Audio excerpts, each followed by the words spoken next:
el poder informar, el poder llegar a diversos públicos, a diversos intereses, a diversos credos, a diversos perfiles sociopolíticos, socioeconómicos, etcétera, pues por supuesto que te da una responsabilidad de ser un ciudadano, si no ejemplar, por lo menos medido para poder decir lo que se tiene que decir de la forma adecuada para todos. Pero era algo que en su momento me gustaba y me dejó de gustar. Y me dejó de gustar cuando empecé a encontrar que no necesariamente era verdad lo que estábamos buscando, que había una parte de engaño en la mercadotecnia. Y en esa búsqueda de la verdad de mi propio ser como persona, pues llegué a un momento en el que pasa el tema de noticias y digo, hay que exponer la verdad. Pero no por nada tenemos que decir o negar que existe violencia de ambos progenitores hacia los niños. Nuestra propuesta es sí, incluyamos la violencia vicaria en las leyes, pero en la ley de protección a los menores. Es nada más un artilugio legal para visibilizar una violencia para las mujeres, pero estamos desprotegiendo a los niños. A los niños es a los que tenemos que atender. Me da mucho gusto de recibir aquí en la mesa de Expo Liderazgo a David Gamboa García. Gracias, David, por estar aquí en la mesa de Expo Liderazgo. Al contrario, muchas gracias por la oportunidad de platicar contigo. Pues vamos a construir seguramente una conversación bastante importante, bastante interesante. Tú eres una persona que se ha dedicado a los medios de comunicación por bastante tiempo, por bastantes años. Ya nos vas a platicar ahorita parte de esta trayectoria y este desarrollo. Y tú tienes o tu trayectoria ha sido en investigación, en mercadotecnia, en la construcción de medios masivos de comunicación, pero sí, también en la... pues en todo este tema de investigación y en la consultoría de medios masivos de comunicación también. Entonces, tú hoy eres fundador de un medio de comunicación, sí, aquí de la frontera, pero es un medio de comunicación que también pues ha ido incidiendo en otras partes de nuestro país y de la región. Cuéntanos un poco más cómo es que nace pues allá por el 2011 este medio de comunicación con el cual viniste pues a descubrir.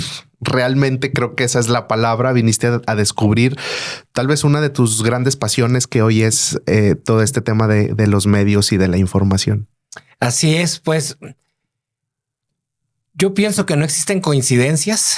De siempre como side business había tenido una agencia de marketing. En esa época, en 2011, estaba Cloudmark con mi socio en aquel momento, Alan Madrid, quien veía la parte técnica y yo la parte de mercadotecnia. La agencia, por el nombre, te podrás dar cuenta que se trataba de temas digitales. Y entonces en 2011 nos damos cuenta que hay primero una gran cantidad de notas negativas para la ciudad, demasiada violencia, demasiada crisis, que se generaba una cantidad de contenido que se volvía viral en todo el mundo y que etiquetaban a Ciudad Juárez como una ciudad inhabitable, invisitable. Pero como habitante de Ciudad Juárez te dabas cuenta que era posible vivir, que había cosas buenas, que había proyectos como La Rodadora que empezaba a emerger, como, no sé, infinidad de situaciones que sucedían incluso con la empresa, con las maquilas. La vida seguía en Ciudad Juárez y me parecía muy injusto cómo desde los medios de comunicación se castigaba a la ciudad. Y entonces llegó a nuestra mente el buscar la manera de contrarrestar ese pulso negativo en Internet con pulsos positivos. Ahí perdidos en el universo, en las búsquedas de Google, que empezaran a salir cuando buscaras algo sobre Juárez, que empezara a salir, sembraron un árbol. Digo, lo ridiculizo de esa forma, pero que se empiece a ver algo positivo de Juárez. Y así fue como empezamos. Cloudmark compra el dominio de juarezadiario.com, que fue el primer nombre y que sigue siendo propiedad mío, el dominio, y de adiario.mx. Al principio decidimos irnos con juarezadiario.com porque buscábamos retratar la vida cotidiana de Ciudad Juárez con una perspectiva positiva. Y como éramos incipientes en el tema del periodismo, como estábamos explorando en un mercado con una visión muy clara que era resarcir la imagen de Ciudad Juárez, pues nos pareció adecuado juarezadiario.com. Y así fue como empezamos. Oye, ¿cómo te diste cuenta? Bueno, primero, la idea y el propósito, el objetivo de poder dar notas y poder proveer información, no solo de lo negativo, sino de lo positivo. Creo que sigue habiendo y seguimos habiendo. De hecho, esto es parte del corazón de Expoliderazgo, seguir hablando y seguir diciendo de las cosas buenas que están sucediendo en nuestra región. Pero, ¿cómo te diste cuenta de ese proceso o de ese porcentaje tan alto que estaban en las noticias? Obviamente, bueno, nosotros en casa, por cierto, dejamos de ver noticias porque era lo que había. Claro. Y pues la verdad sí se empieza a crear una psicosis y no es que no fuera verdad, pero pues era información que en ese momento no necesitábamos para subir los niveles de estrés, ¿no? Pero claro. ¿Cómo te das cuenta? Cuéntanos un poco ese proceso de cómo te das cuenta de los porcentajes tan altos que pues en ese momento los medios de comunicación manejaban la nota roja. Así es. Bueno, en realidad yo trabajaba, mi empleo formal era un medio de comunicación impreso en la ciudad. No sé si te puedo decir las marcas. Sí, adelante. Trabajaba yo para El Diario. Y como side business tenía la agencia junto con Alan, socio, hermano, amigo, siempre juntos. Resulta que nos llega un cliente, nos pide que reforcemos con un resumen de temperatura de las notas que se estaban manejando en la prensa en la región en un periodo determinado, empezando tal fecha y acabando tal fecha. Entonces tuve que recurrir en primera persona a revisar la hemeroteca del Diario y del Norte, que eran los periódicos impresos del momento. Y entonces me empecé a dar cuenta, tomábamos, lo que hacía era que tomaba el periódico y lo empezábamos a hojear, empezábamos a ver los titulares y a anotar títulos y a poner de acuerdo a una escala de temperatura: verde lo más positivo, rojo lo más negativo hacia la ciudad, lo más violento, y empezamos a tomar las notas.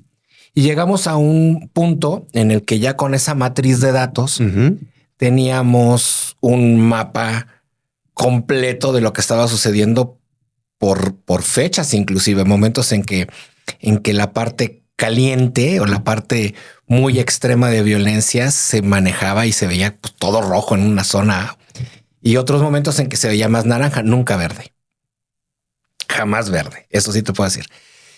Al momento que pudimos determinar que en ese lapso, que era casi un año, lo que nos dejaron evaluar, el 40% de las notas generadas a partir de estos dos medios eran notas negativas hacia Ciudad Juárez. Y es ahí cuando digo yo, wow. Y las demás notas pues eran, pues no tenían una temperatura, pero eran irrelevantes. No porque no sean importantes, sino porque no se les daba la importancia. Por ejemplo, la obra del pintor fulano de tal de la ciudad al que no se le daba la relevancia. Por ejemplo, la construcción del complejo fulano de tal en tal lado que detonaba un polo económico al que no se le daba la importancia. Situaciones de ese tipo que se quedaban sin color, no había temperatura para ellos. Entonces es ahí cuando decidimos empezar a utilizar las técnicas de posicionamiento que acabamos de ver precisamente en un curso en la Universidad de Miami, y empezar a gestionar información para posicionarla en los buscadores. Nuestro objetivo como medio es que no puedo decir que como medio, como agencia, jamás era entrar al mundo de las redes sociales. Jamás ha sido, no es y no va a ser entrar al mundo de las redes sociales. Aunque tenemos presencia en ellos, no es nuestro principal objetivo. Nuestro principal objetivo son los buscadores y es donde estamos con mayor presencia. Lo puedes checar en una buscadita. Nuestro objetivo es que las notas se posicionen de manera adecuada a diferentes reactivos en los buscadores. Es ahí lo que nos interesa. Entonces, llegamos con esta iniciativa, preparamos el sitio, encontramos el nombre, montamos el sitio, lo trabajamos y de eso que era una revista X en un servidor de GoDaddy, compartí además que te cuesta $20, no sé. Donde empezamos a trabajar, empezó a crecer todo esto que te platico. Así es como nació y así es como empezamos a publicar Nota Positiva. Oye, qué interesante, porque creo que la tendencia mercadológica es métete a las redes sociales, pero no tanto al tema de posicionarte en los buscadores. Digo, entiendo el punto, pero ¿por qué esa definición tan clara de estar en buscadores y no en lo masivo? Te lo puedo responder con otra pregunta. A ver. ¿Quieres saber qué pasó en tal lugar, tal día? ¿Y entras a Facebook a buscarle o entras a Google a buscarle? Entras a la nota completamente, a buscar en Google, ¿verdad? Por eso, Google. La gente cuando entra a buscar una información puntual, no entra a Facebook, no entra a Twitter, no entra a LinkedIn, entra a Google y pregunta en Google. Y muchas veces con lenguaje natural. Y le da una respuesta natural. Bueno, nosotros buscando y entendiendo ese lenguaje natural, tratamos de responderle con nuestra información. Oye, David, qué interesante. Y digo, no es nada del otro mundo, pero es una estrategia completamente bien pensada y es una estrategia que se alinea bien completamente, porque el objetivo es dar las buenas noticias y proyectar las buenas noticias de lo que estaba sucediendo en Ciudad Juárez y dejar esos niveles altos rojos, pasarlos al verde, ¿no? Sí, y te voy a decir que podemos presumir con mucho cariño que nunca jamás nadie nos los reconoció y no buscábamos el reconocimiento, pero creamos influencia. Esa era la siguiente pregunta que quería hacerte, y discúlpame que te interrumpa, porque entonces después de esa decisión viene un camino recorrido. ¿Cuáles han sido hoy parte de esos resultados? Pues mira, en ese camino recorrido hemos pasado por todo lo que quieras. Te voy a decir que los primeros años no fue, si lo quieres ver como negocio, no fue negocio. Fue muy complejo. Sí, mucha gente cuando presentabas el proyecto te decían, bravo, qué bueno que estamos haciendo esto, etcétera. Pero fue difícil tener patrocinadores. Los patrocinadores que tenemos hoy, casi te puedo decir que nos han acompañado a lo largo de nuestra existencia. Han sido patrocinadores muy fieles, que han soportado las altas y las bajas junto con nosotros. No recibíamos por ningún motivo convenios con gobiernos en aquel momento. Todo eso cambió porque también hubo un replanteamiento cuando nos reconocemos ya no un laboratorio de notas y cuando nos reconocemos como un medio, de repente todo se reacomodó en la estrategia y empezamos a hacer cosas distintas, nunca alejados de nuestro planteamiento original. No notas negativas para Juárez, no notas sangrientas, y nos buscamos poner como un medio blanco que cualquier miembro de la familia puede entrar, buscar, y lo que va a encontrar en ese lugar siempre es la verdad. Siempre sucedió, no es bulo, no es clickbait de esos que de repente ves y le picas y la nota dice otra cosa. Jamás. Lo que va a encontrar en nuestro sitio es precisamente lo que es. O sea, defines como se puede definir entonces realmente como veracidad. Buscamos ser veraces. Algo que tenemos en mente es que no queremos ser los primeros en entregar la noticia. No nos peleamos por ser los primeros en entregar la noticia. Pero sí, cuando salga la noticia es porque sucedió. Y te voy a poner un ejemplo muy claro que nos dijo exactamente que eso es lo que teníamos que hacer. Cuando falleció el Divo de Juárez, todo el mundo se adelantó a dar la nota de su fallecimiento. Y sí, era un hecho, había fallecido. Pero todo lo que se generó alrededor de su deceso fue mera especulación.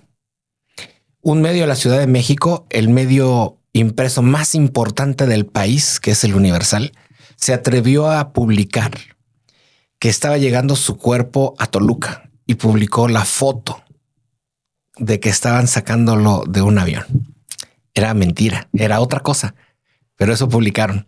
En Juárez, algunos medios se fueron con la inercia de ese y de otros medios y publicaron. Nosotros nos esperamos. Guardamos la nota para cuando tuviéramos de fuente precisa qué es lo que estaba sucediendo. Fueron dos. La primera, informar que había fallecido y después qué había sucedido con el cuerpo.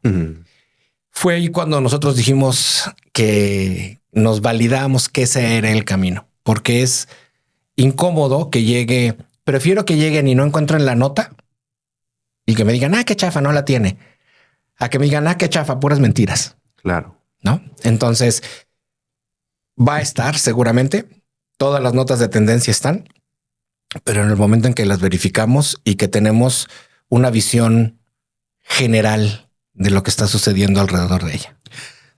David, los medios de comunicación o los medios masivos de comunicación y hoy con todas las tendencias digitales, con toda la, ahora sí, inmediatez que tenemos, la influencia, la palabra influencia cada vez ha tenido mayor relevancia en los medios de comunicación. Tú como un comunicador, ya por todos estos años con tu back de ser consultor, investigador, el poder ponderar, no solo cómo defines, sino cómo, ¿qué te merece esta gran responsabilidad de ser de influencia al pensamiento, a la conducta, a la emoción de las personas que siguen un medio de comunicación? Pues te voy a contestar como le dijeron al Hombre Araña. Nos da toda una responsabilidad. Sí. Es toda, como le dicen precisamente, el poder tiene una gran responsabilidad detrás, ¿no? y es justamente las letras, el poder informar, el poder llegar a diversos públicos, a diversos intereses, a diversos credos, a diversos perfiles sociopolíticos, socioeconómicos, etcétera. Pues por supuesto que te da una responsabilidad de ser un ciudadano, si no ejemplar, por lo menos medido para poder decir lo que se tiene que decir de la forma adecuada para todos. Porque hay información que, como se presenta, puede excluir gente. Y aquí lo que se trata es, sin crear juicios de valor, entregar información consumible para todos. Sí, porque lo que hablábamos al principio de la conversación, lo que estaba sucediendo en Ciudad Juárez no era una mentira. Había no era. alta violencia, pero al final del día, ¿qué tan útil es para el usuario final, por decirlo de alguna forma? ¿Qué tan útil es esa información? Tenerla a la mano, procesarla y qué causa en las personas, porque toda la información, hablábamos fuera del aire, somos seres emocionales completamente. O sea, dediquémonos a lo que nos dediquemos, hagamos lo que hagamos, las experiencias, la educación o lo que tengamos al final del día. Somos seres emocionales y cualquier tipo de información va a producir algo en nosotros. Entonces, sí insisto en esa alta responsabilidad que tiene una persona, y usaste la palabra poder, de poder hablar, de poder entregar, de poder decir, porque creo que para eso se hace el poder, ¿no? O sea, para eso tienes el poder, para poder beneficiar, no para poder manipular, que esa es otra palabra bastante interesante dentro de los medios de comunicación. Ni tampoco de convencer. Ajá. Porque el intentar convencer es un intento de colonizar el pensamiento de otro, ¿no? Háblanos más de eso. Yo precisamente por eso es que redactamos de esa forma. Redactamos lo que sucede en nuestro entorno de manera en que todo el mundo lo pueda digerir y crear su propio línea de pensamiento. No se trata de que como medio trate de alienarte, porque no se trata de una conquista, se trata de entregarte información y tú ya como usuario la recibes y ya sabes qué haces con ella. Pero no se trata de alienar. Sería una responsabilidad de los medios de comunicación el ayudarle a las personas a educar o a educar a las personas para que no se colonice su propio pensamiento. Híjole, es que lamentablemente la historia de los medios de comunicación en México nos llevan a esa triste realidad. Y por más que remamos nosotros como un medio emergente, nativos digitales, donde sí estamos, donde la mayor parte de la gente está hoy, no somos únicos. Hay muchísimas vertientes, pero muchísimas, aunque grandes y poderosas, no necesariamente tienen ese mismo criterio para ofrecer la información. Es decir, se produce la información, es qué información, qué forma de escritura, qué forma de presentarte mis gráficas, mis fotos, pueden generar más clics para que yo pueda vender más. Porque un clic es exhibir publicidad y esa publicidad en los medios tradicionales, con nosotros funciona de manera diferente la publicidad. Cada clic presenta una batería de anuncios y esa batería de anuncios generan centavos. Y en función de que generan centavos, los medios necesitan recibir muchos clics y de ahí se generan dos problemas muy grandes para los medios digitales. Aterrizándome ahí. Primero, el famoso clickbait. El clickbait viene de carnada. Literalmente sería la carnada para clics, en el que pones una cabeza, un título muy sugerente que te atrapa para que le des clic. Y cuando le das clic, realmente la nota no valía la pena el clic. Pero lo hacen para generar esa parte del morbo y demás, para que tú le des clic y consumas y se generen las vistas a la publicidad que requieren. Ese es uno. Y segundo, amarrado con el clickbait, viene el fake news. El fake news tiene muchas vertientes. Primero, viene ese fake news que se genera como clickbait para que le des clic y nada más entregarte unas palabras huecas. O viene el fake news malintencionado con la mira de distorsionar una realidad. No voy a decir si a favor de alguien o en contra de alguien, pero sí de distorsionar una realidad y ahí sí colonizar el pensamiento de alguien. Y eso es lo peligroso, porque ese fake news no está nada más en los medios digitales. Ha trascendido a los medios tradicionales y a los medios electrónicos. Los tradicionales como la prensa, la revista, la tele abierta, la tele por cable, el radio, todos lados. Entonces sí hay que tener mucho cuidado. Había una fundación Medios a Favor de lo Mejor que se durmió, estaba haciendo buen trabajo, se durmió, no sé qué pasó con ellos, pero sí sería muy bueno retomarlo para promover contenidos veraces. En otras partes del mundo existe de hecho nosotros aplicamos, pero por el tamaño del medio, no es que no seamos grandes, pero no somos lo suficientemente grandes para ser elegibles, que se llama Trust Project. Y precisamente lo que buscan es que exista una batería de situaciones que tienes que cumplir para que tus notas sean consideradas como confiables. Y a lo mejor nosotros las podemos seguir, pero el tamaño del medio y algunos requisitos que por el tamaño no alcanzamos, no podemos estar en ese proyecto. En general, ¿cómo le hacemos o cómo le hace una persona para estar atenta a oportunidades que pueden ser oportunidades o para beneficiar a algo, a alguien o para hacer un negocio? La oportunidad es un tren que pasa solo una vez y tienes que estar bien despierto. La verdad es que te subes a ese tren de la oportunidad y no sabes si te va a llevar al precipicio y al final del precipicio te rescata y te lleva a la cima, ¿no? De una montaña en medio de una pradera verde hermosa. No lo sabes, pero hay que subirse al tren de la oportunidad. Y yo creo que a todos se nos presentan algunas veces en la vida. Yo puedo decir que mi inexperiencia y a lo mejor mi corta edad en aquel momento dejé pasar oportunidades que hoy a la postre, ya con los años, veo y me doy cuenta que pudieron haber sido oportunidades muy importantes y dejé pasar. Esta en particular me brilló mucho, y me brilló mucho porque llegó en un momento de mi vida en el que estaba yo buscando verdad. Estaba yo haciéndome muchas preguntas.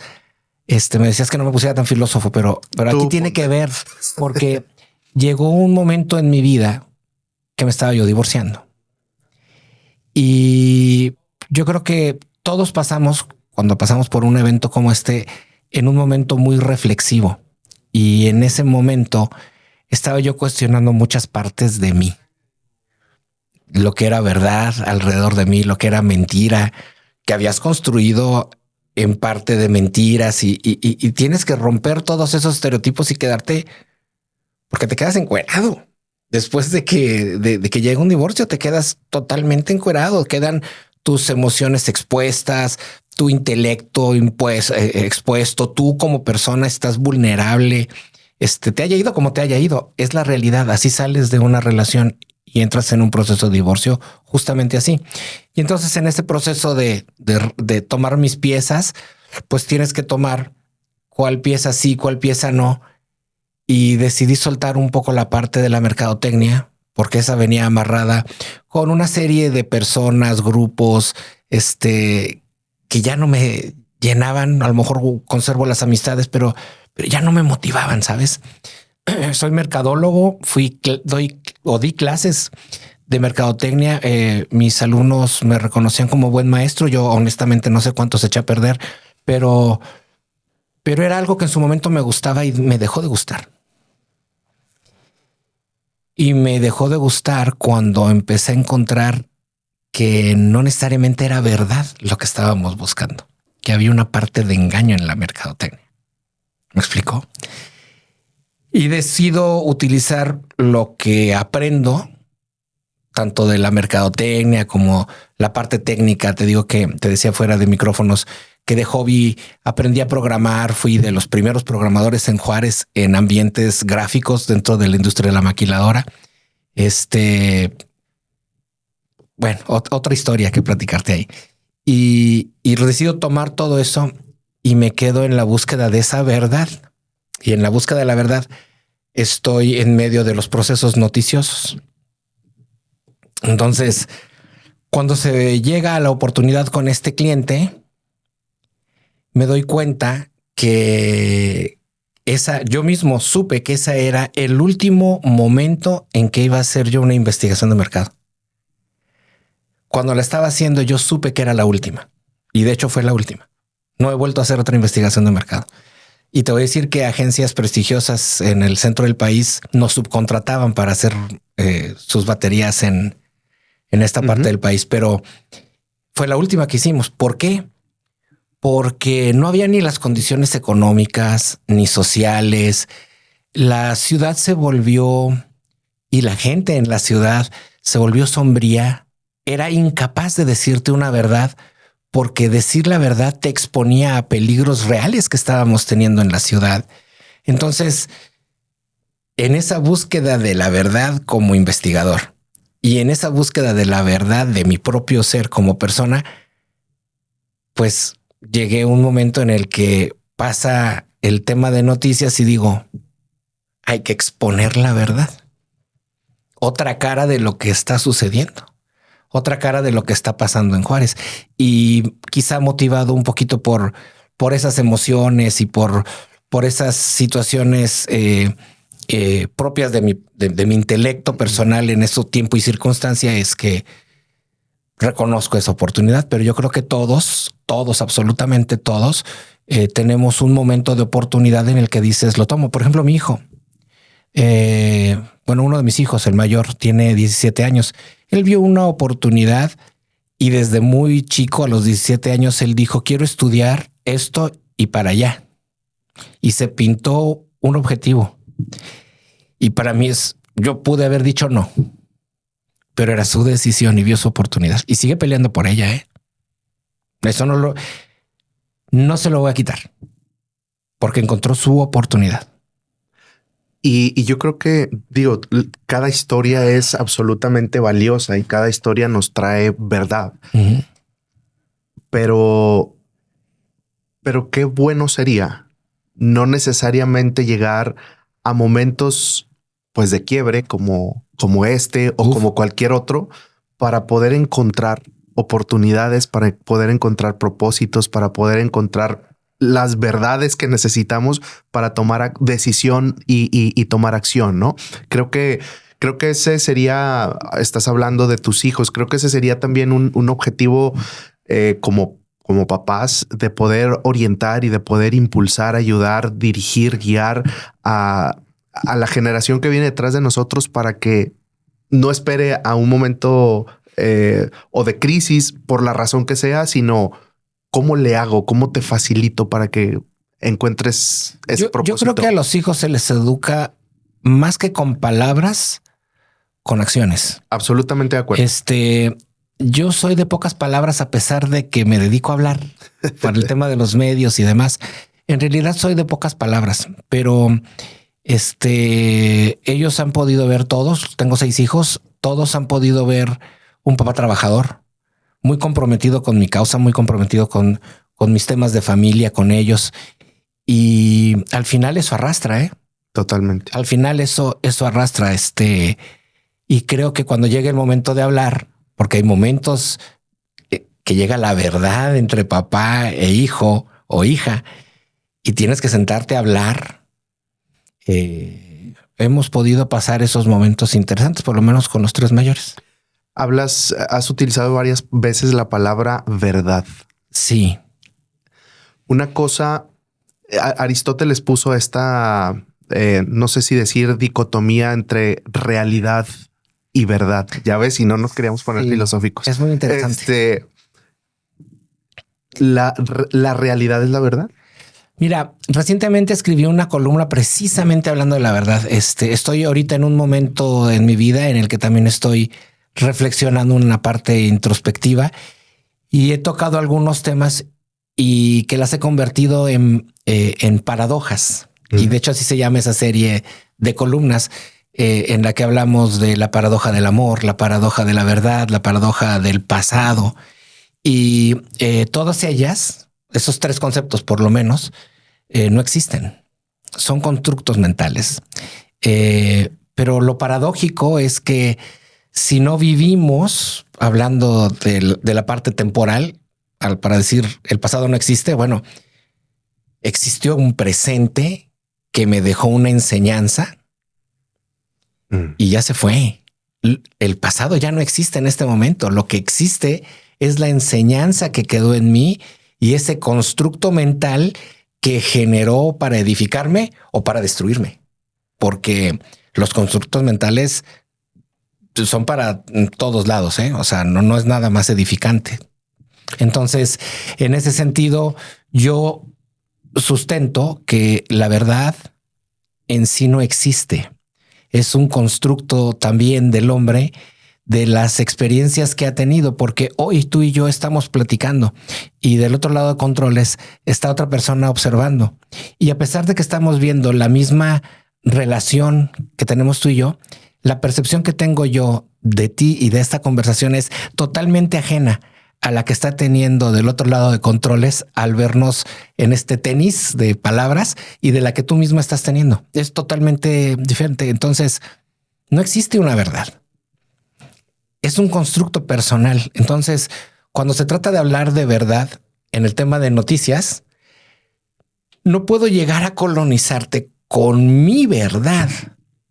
Lo que tengo que llegar a hacer es a describir unos hechos. Punto. Sí, y gracias por aclarar el tema, porque estamos hablando de los medios de comunicación o de la noticia o de esa responsabilidad de decir la realidad o decir la verdad de lo que está sucediendo. Y es verdad, cada persona, de acuerdo a su contexto, de acuerdo a su educación, de acuerdo a sus emociones, de acuerdo a todo lo que está sucediendo, bueno, contexto abarca todo, va a hacer esa construcción mental al final de cuentas. Entonces, volvemos al punto de la alta responsabilidad de darte y de proveer información a las personas. Es correcto. Ahora empezamos en temas de podcast, estamos generando diversos contenidos y hemos sido muy juiciosos en la gente que colabora con nosotros, porque precisamente queremos gente que entregue valor. Claro. Si lo usa, si lo ve una persona, si lo ven dos, si lo ven 1 millón de personas, si somos líderes en el mundo, es irrelevante. Pero si vamos a construir y a sembrar algo, por ejemplo, ahí tenemos un programa que se llama Entorno y Salud y que habla precisamente de la salud mental y es conducida por la psicóloga Lucía Barrios. Pero a lo que quiero decir es que no es una clínica de psicología. Es una forma desde diversas aristas, desde la música, el emprendimiento, pues buscar el equilibrio mental en diversas situaciones. Y eso me parece de valor.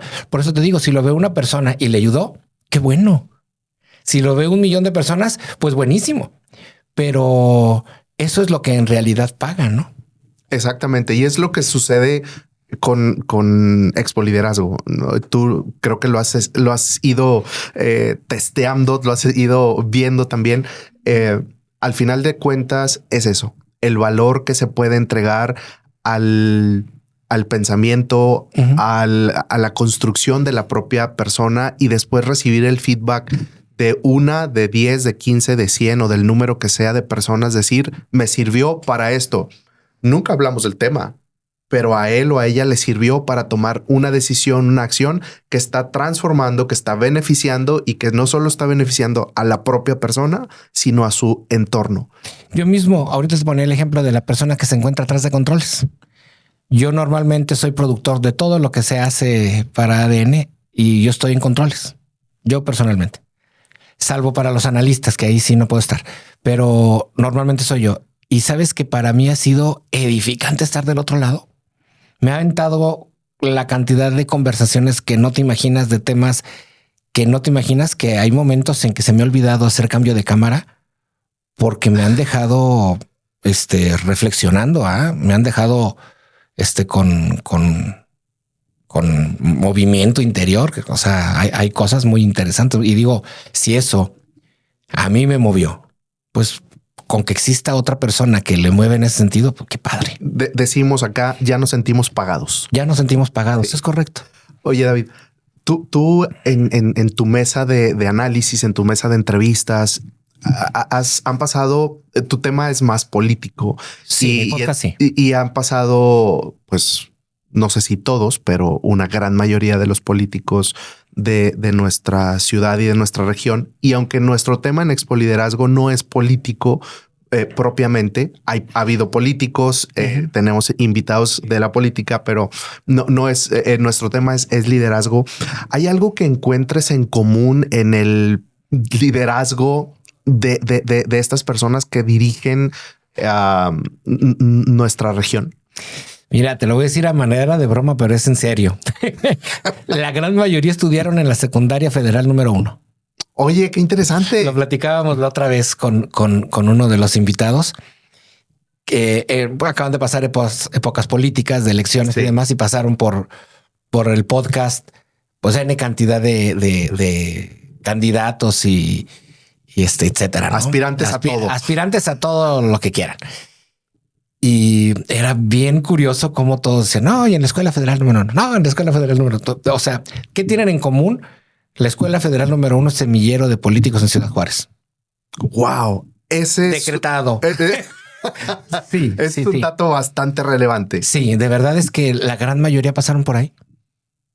Habrá que ir a invitar a los directivos, ¿no? A que nos... A ver qué es lo que, qué es lo están que haciendo sucedió en esa época. ¿Cuál es su fórmula? ¿Cuál fue su fórmula? Que les crearon ese interés político. ¿Ah? ¿Qué sucedió en esa época? Déjame hacer este paréntesis. Yo fui hace años, tal vez en el 2012, 13, estuvimos en varias secundarias y una de ellas fue la Federal 1 y dábamos unas conferencias, talleres que se llamaba Tú y cuántos más, hablando de bullying o en contra del bullying. Sí lo vi. Y entonces dábamos esas conferencias y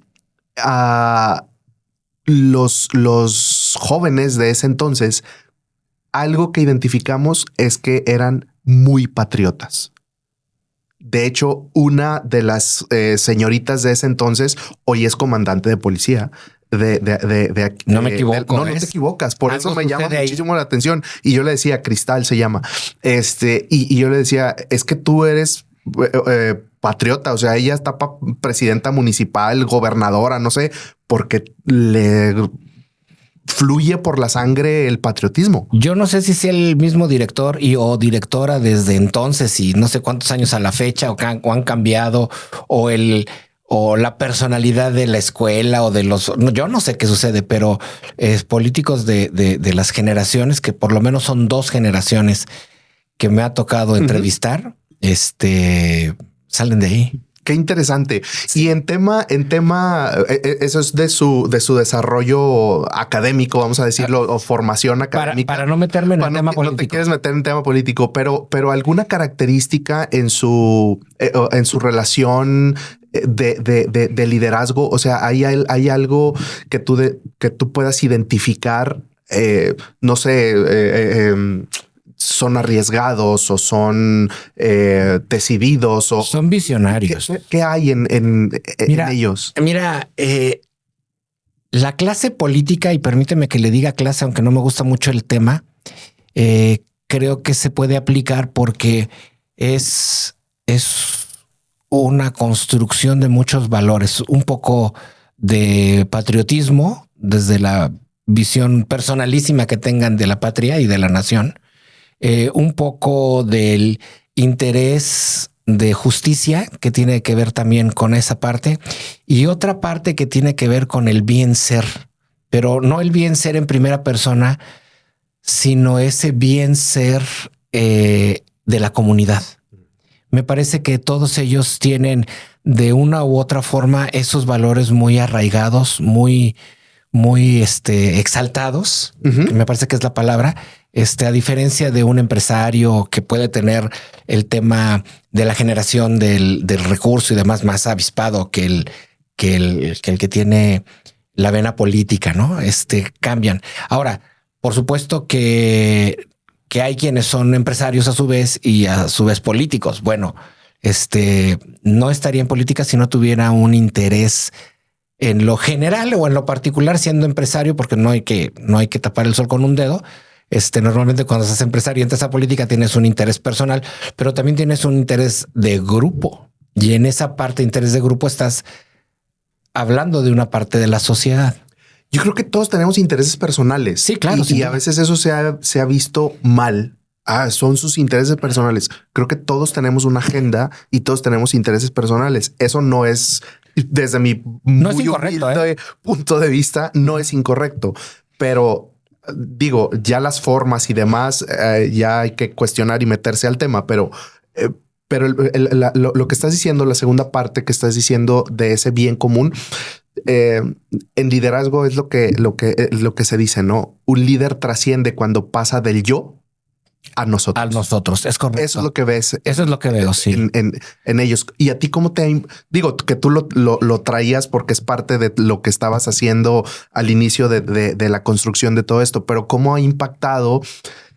Cada entrevista nos deja algo. Sí, sin duda. Les decía el otro día a los invitados del podcast, tuvimos un delicioso desayuno, por cierto, en el Buen Sazón. Y yo les decía, déjenme decirles algo, pero la naturaleza de estas conversaciones y de estas entrevistas resultan en que pareciera que dejan algo de su ADN en, en nosotros o en el entrevistador, ¿no? En este caso, en mí.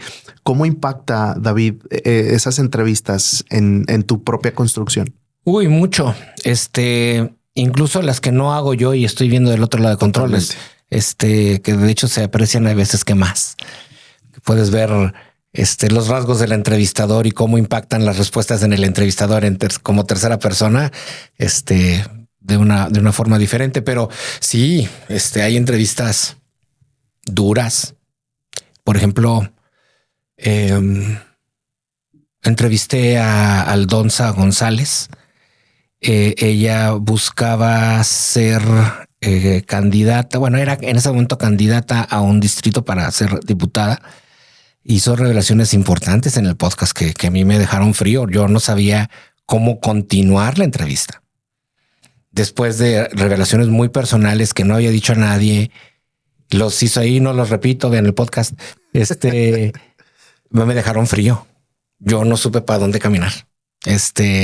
Y no he visto, no recuerdo si ya vi el episodio o no, pero no sé cómo salí, pero hubo revelaciones personales que a mí me dejaron así como que, ay, no me lo esperaba. ¿Y cómo o sea, si la primera reacción es como no te lo esperabas y luego tienes que revirar o tienes que seguir. ¿Cuál es tu proceso? Pues claro, en el espíritu de plática es lo primero que se te ocurra. Tomas y construyes como tú ahorita, ¿no? Lo que te estoy diciendo te sirve para alimentar la siguiente pregunta. Te empiezo a generar más dudas. Totalmente. Pues en ese momento, tuve que preguntar. Era un momento difícil y era una situación muy personal y tuve que poner el dedo en la llaga. Ella me estaba diciendo, sí, pasó esto.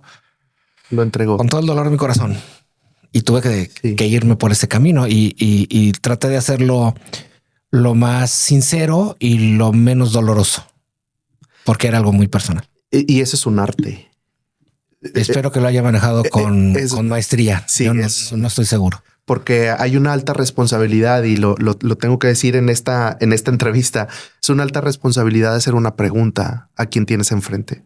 Sí, claro. No es tu pregunta. No es tu pregunta. No, qué bueno que lo mencionas, porque yo veo programas donde hacen preguntas durísimas al entrevistado y yo me pongo en el lado del entrevistado y digo, qué triste haber tenido que aceptar esa entrevista para que te golpeen de esa manera.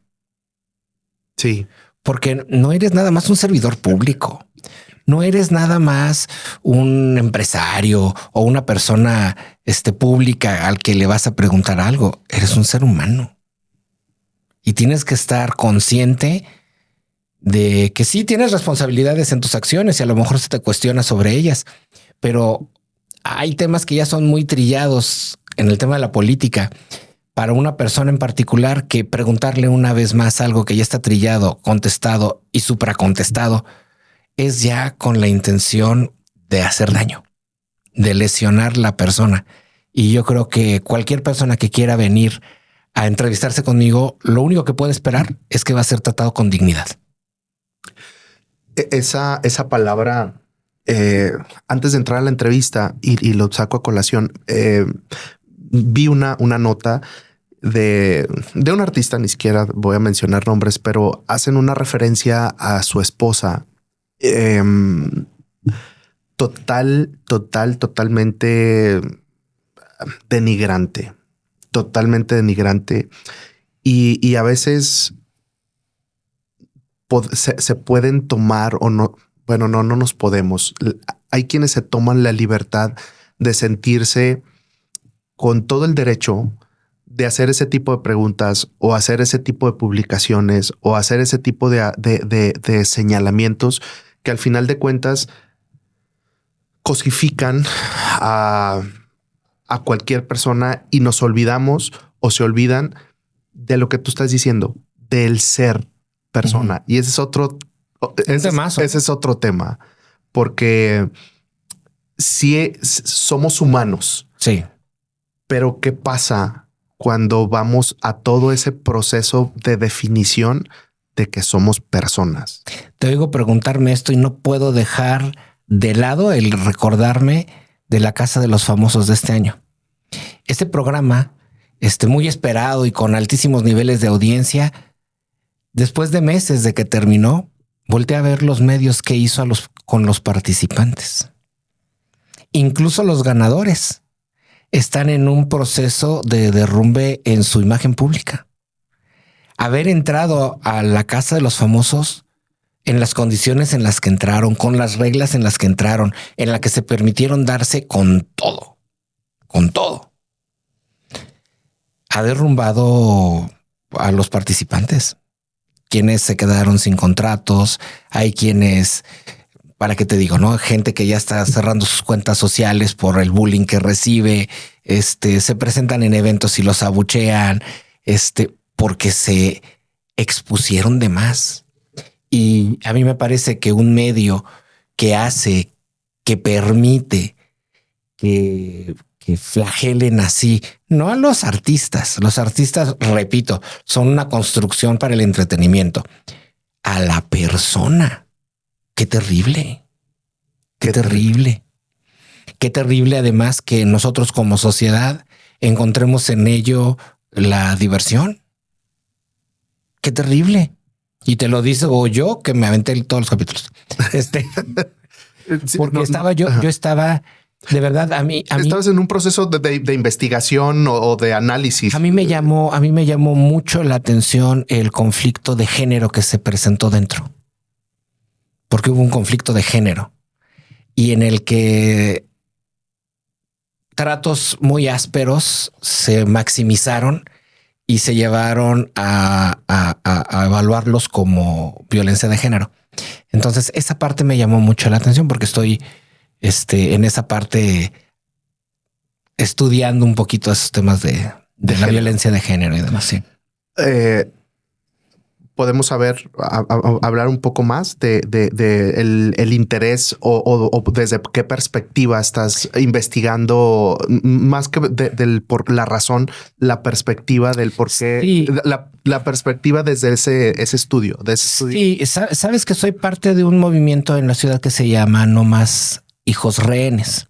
Es una sociedad de hombres y mujeres que de una u otra forma tienen obstrucción para tener una relación con sus hijos. Y algunos dirán, bueno, es una asociación pro hombres que están buscando. No es una asociación pro hombres.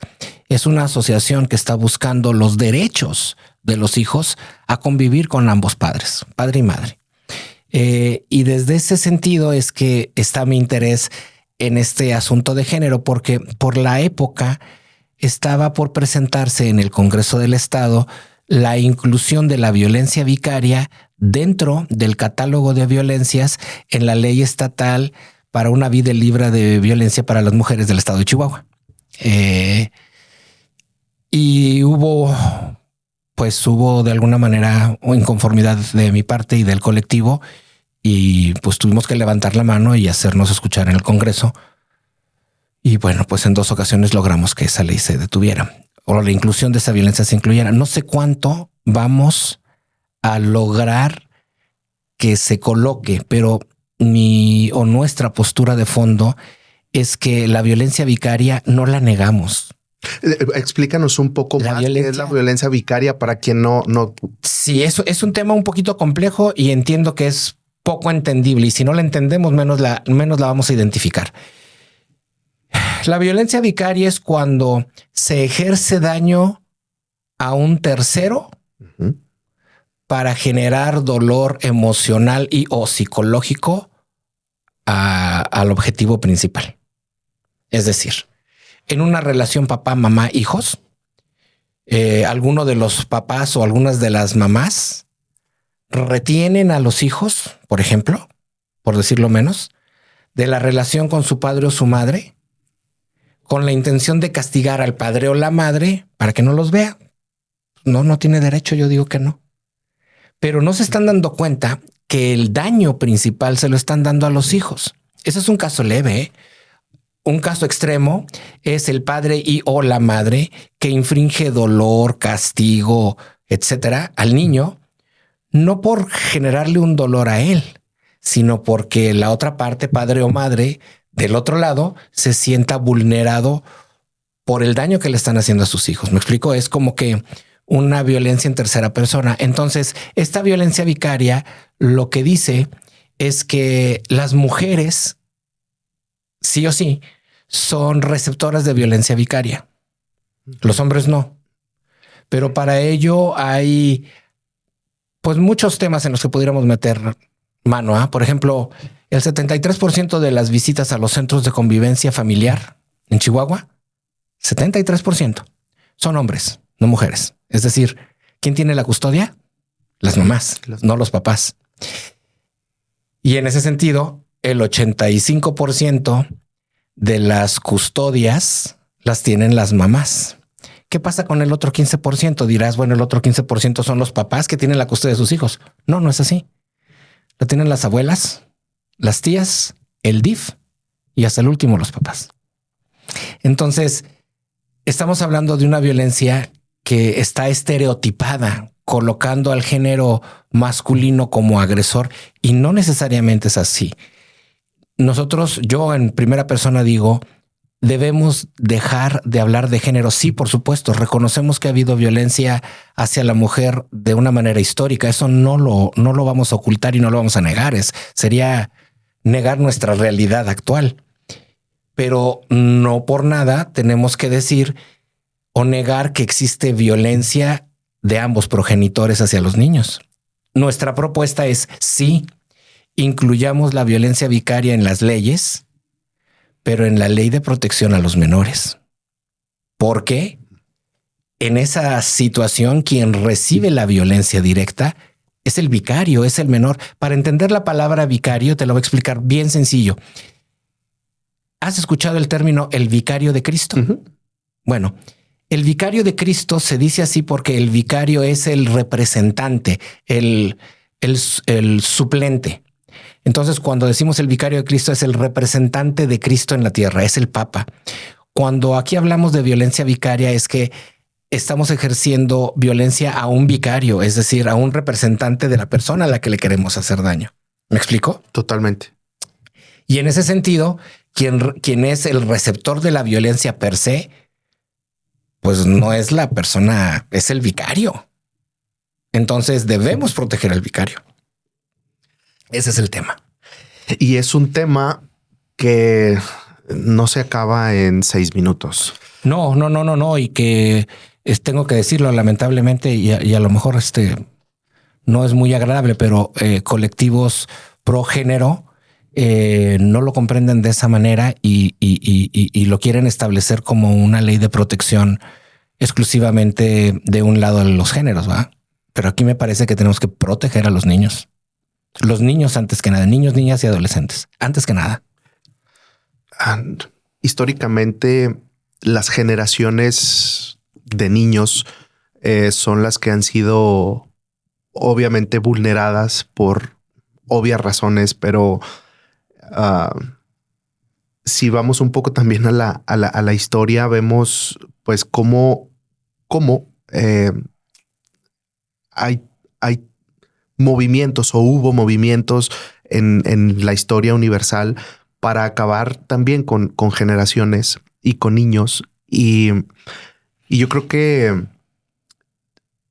el incidir en leyes que protejan a los que verdaderamente son vulnerables va a ser un tema, y va a ser un tema de lucha, y va a ser un tema, porque no es un tema de que dos adultos, no es nada más que dos adultos se pongan de acuerdo. Es proteger la integridad física, claro, emocional, espiritual, sexual. Y es que además en nuestra ley tenemos algo que se llama la ley de igualdad de géneros. Entonces, si bien como hombre o como mujer, o en este caso en particular de la ley vicaria, insertan esta ley o esta violencia en la ley de protección a las mujeres, eso no quiere decir que un hombre no pueda hacer uso de ello, porque para eso se invoca la ley de igualdad de género. ¿Me explico? Entonces, es nada más un artilugio legal para visibilizar una violencia para las mujeres, pero estamos desprotegiendo a los niños.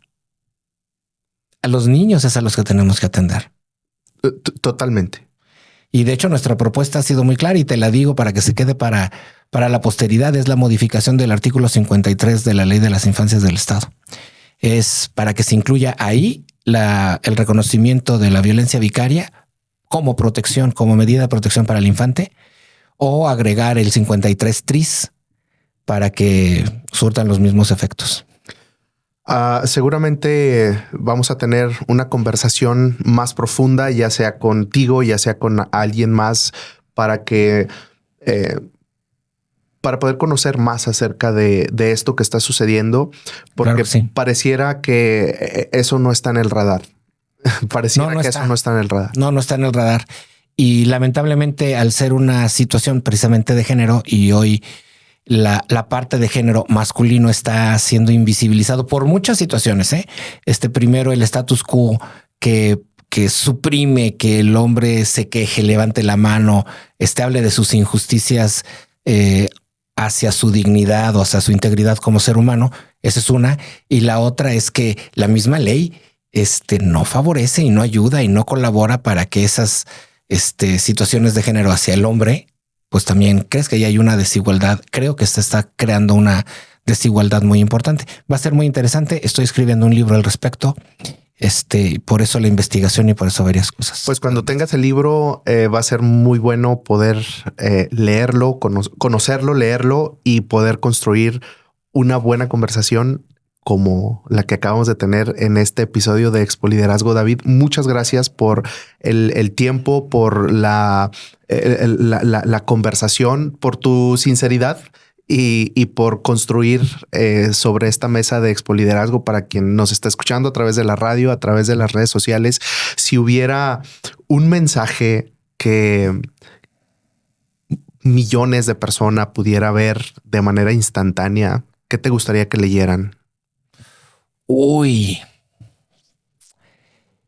yo diría que hay un libro muy elemental que vemos en la secundaria y que no lo reflexionamos porque tiene mucha sabiduría.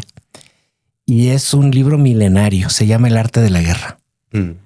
Yo creo que leer El arte de la guerra, no con un espíritu bélico, sino yo siempre he pensado que El arte de la guerra es el libro máximo de las relaciones interpersonales. Si tomas ese libro y lo utilizas para construir relaciones personales, me parece que es una bomba. Okay. Me parece que es una bomba. Bueno, pues ahí está la recomendación. David, gracias por este espacio, por este tiempo y seguramente pues fuera de cámaras, fuera de micrófonos, seguiremos construyendo en beneficio de nuestra ciudad. Al contrario, muchas gracias por el espacio. Gracias.